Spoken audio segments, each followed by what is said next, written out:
Welcome, Fright fans, to a special Halloween edition of Fictional Fight Commentary, your #1 source for making sense of all of this senseless violence. Tonight's clash will pit mind over matter as wily master of nightmares Freddy Krueger takes on the unstoppable engine of destruction, Jason Voorhees. This is FFC. I'm Craven Morehouse, and joining me as always is fellow horror fanatic, Zak Kuntz. Happy Halloween, Craven. You too, buddy. What can we expect from this monster mash? Well, Craven, this is an interesting mashup because both fighters represent unknown territory for each other. Jason has hardly fought anything other than horny teenagers over the course of his career. He's had some run-ins with law enforcement and US military, but he's certainly never encountered a trans-dimensional demon that controls reality itself. Not to mention that he only comes around on Halloween. Nope, that's Michael Myers. The guy from Austin Powers? We're not doing this bit, Craven. Try to stay on track. Okay, so what does each fighter need to do in order to secure victory in this bout? Well, much like Jason, Freddy himself doesn't have much experience outside of the horny teen bracket. Not to mention that he tends to get thrown off his game when he's forced out of the dream world. Sounds like Krueger's got his hands full. You're not wrong, Craven. Jason is an emotionless golem with a solid chin, one-punch KO power, and seemingly no fears to manipulate. But if Krueger's done his homework, then he might be able to get inside Jason's head by invoking his tragic past. Both Jason and Freddy are known for killing teenagers, so why fight? Why not just team up and kill teenagers together? That's never gonna happen, Craven. Freddy relies on the fear of his victims to sustain his immortality. If Jason ends up killing Freddy's victims, he is denying Freddy that sweet fear energy that is essential to his survival. You can certainly understand why Freddy would be threatened by a guy who's seemingly immortal for no reason at all. And here we go, round 1. Unclear if we're in a dream or reality here. And who is this woman? Is Freddy a no-show? Don't be so quick to believe your eyes, Craven. If I'm not mistaken, that is Freddy. And it looks like we are starting in the dream world. Krueger wastes no time going straight for the mommy issues as he disguises himself as Mrs. Voorhees, Jason's dead mother. Yup, classic psychological manipulation by Krueger. Nothing stings more than a mother's disappointment. Jason looks totally disoriented. Not a great start. Yeah. Freddy dropping the mommy act. Oh, it's on now. Freddy with the flying eagle's claw, and he loses his arm immediately. Looks like Voorhees is good to go. Wow, why did Freddy ditch that psychological advantage so quickly? Oh, and there goes the other arm. This arena is turning into a bloody mess real fast. Keep in mind, though, that this is just dream blood. Nothing is real here. And there it is. Freddy magically generates replacement arms and uses them to pantomime a rude gesture. That is savage. Krueger intercepts the attack and disarms Voorhees. He follows up with just some punches. Push kick by Krueger. What's with the Muay Thai? Why isn't Krueger taking advantage of his dream power? As if on cue, Freddy works the body with some telekinetic dream attacks. This is a smart play by Krueger. He still needs to respect Jason's power and mindless determination. Wow, Krueger pins the mass murderer with his own weapon. Such disrespect. Krueger hammers the point home with some well-placed dream tiles. So convenient. I don't see how Voorhees can turn this around in the dream world. This could be it.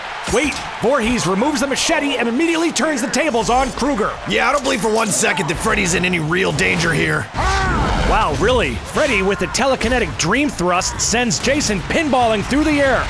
And now with literal pinball sound effects. That's classic Freddy. Everything is a game to him, even facing off against the biggest threat to his existence. He really does seem to love who he is. You can almost understand how a child murdering creep could become such a cult icon. Freddy looking for a big finish by crushing Voorhees with some random industrial crap. This could be it for the big guy. Oh! Voorhees is down, but definitely not out. Krueger now visibly frustrated by Jason's resilience. If Krueger can't even seal the deal in the dream world, I don't like his chances if this ever goes to the real world. And Jason is on the offensive once again. Krueger goes flying into more random industrial crap, causing dream water to spray everywhere. And literally cooling off the color temperature of the arena. Here comes Jason for the finish, and he is absolutely stunned by the dream water. Krueger sees it and turns up the pressure on the dream water. Looks like the dream water has triggered some sort of PTSD in Jason. And wait, what is this? Oh my God! The PTSD has transformed Jason into a quivering little baby version of himself! And baby Jason is saved by the bell. What a start! Just goes to show you that anything is possible in the dream world. Let's take another look at that baby Jason. I think this says a lot about whether or not he has retained any of his former humanity.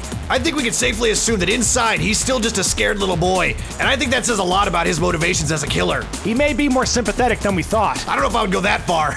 Here we are in round 2. Jason has somehow made it back to the real world.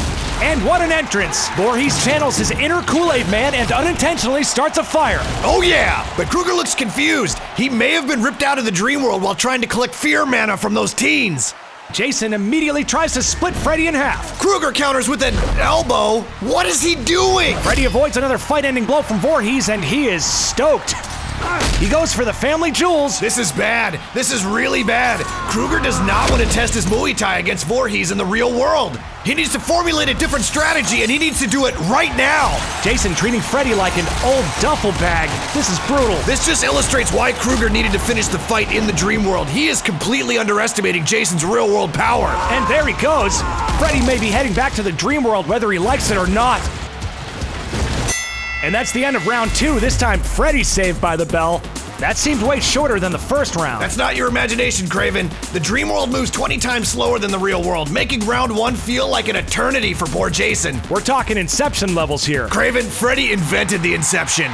Round 3 off to an explosive start as these fighters waste no time going at each other. Freddy ditches the Muay Thai and finally starts utilizing that trademark glove. Freddy ducks and responds with a flurry of Muay Thai attacks to Jason's liver and caps it off with a textbook Muay Thai sock tongue. This is ridiculous. Did Freddy get some kind of a Groupon deal at his local kickboxing gym? And just like that, Jason shuts it all down with a single punch. Freddy sets off a CO2 tank, creating an opening, and he sends Jason's testicles on a rocket ride to the moon. Asshole! Did he just call Jason Voorhees an asshole? Kruger's insults seem to be losing a little steam, but at least he's found some real-world industrial crap to try to turn this fight around. And Jason is pinned to the ground. Freddy's going for a big finish by turning some of this industrial crap into a giant pendulum. Oh no, this is backfiring on Freddy fast. Freddy is knocked off his feet, and he dangles from the pendulum like some kind of incompetent buffoon. Whoops, there goes that cool dude fedora. Yeah, this is embarrassing. This type of tomfoolery belongs in a Chuck E. Cheese, not on a battlefield. Jason frees himself and pulls Freddy to the ground. Let's hope he can salvage some dignity out of the rest of this fight. Both fighters immediately unload on each other. The pendulum is still in play as it dislodges some kind of minecart. Oh, Jesus Christ. And there they go, flying through the air like a couple of cartoon characters. What the hell was in that cart and where are they? Looks like they've made it to the dock of Crystal Lake. And that's the end of round 3. This fight just refuses to end. If this fight is half as exhausting for the fighters as it is for us watching it, they must be hovering on the edge of oblivion right now. I could go for a 5-hour energy myself. You said it, Craven. Let's all take a minute and enjoy a delicious 5-hour energy and get that extra boost we need to get through the rest of this day. Nice plug, Zach. Did we get paid to do that? Not at all, but how awesome would that be? So, Zach, tell me, who do you think is ahead on the cards? Round 1 was all Freddy, but he started losing this fight the instant Jason woke up. I was worried about this from the beginning. He obviously didn't do enough training outside of the dream world. You can't deny how crisp his Muay Thai is looking, though. I understand that, but he might as well be trying to chisel Mount Rushmore with those punches. It's not doing anything to Jason. Well, let's hope he can pull it together in the championship round. Yikes! This is already looking bad for Kruger. And this isn't Dream Blood. Both fighters are absolutely hosing the dock in their life juice. Jason's got Freddy against the ropes. And this looks like the end for Kruger. He is gassed out.